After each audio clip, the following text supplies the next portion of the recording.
தேவர்களே கவலைப்படாதீங்க. மறுபடியும் இப்ப போய் நீங்க செய்த அதே தொழிலை செய்யுங்கள். பார்க்கடலை கடையுங்கள்.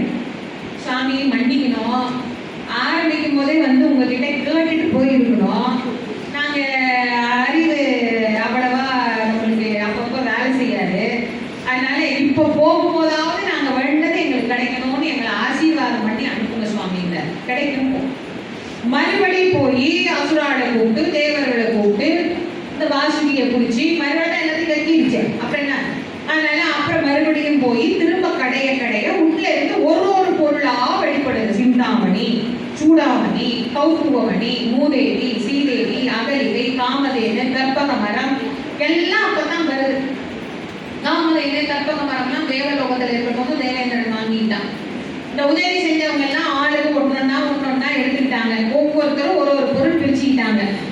எல்லாம் வருது. கடைசியா தன்வந்திரி அமிர்த கலசத்தோட வெளிப்பட்டார்.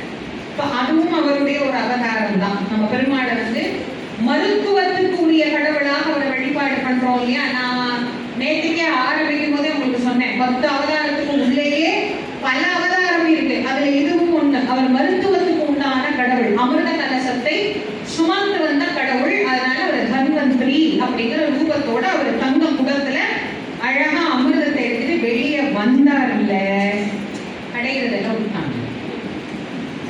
இந்த குடத்தை யார் எடுத்துக்கிறது?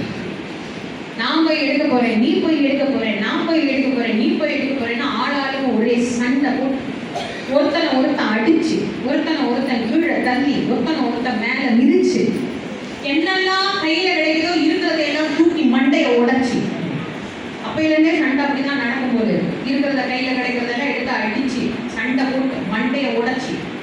இப்ப என்ன பண்றதுன்னு ஒருத்தருக்கும் புரியல. பாவம் அமிர்தத்தை கொண்டு வந்தவர் பேசாம இருக்கிறார். இதுக்கு தானடா சண்டை போட்டீங்க, இதை வாங்க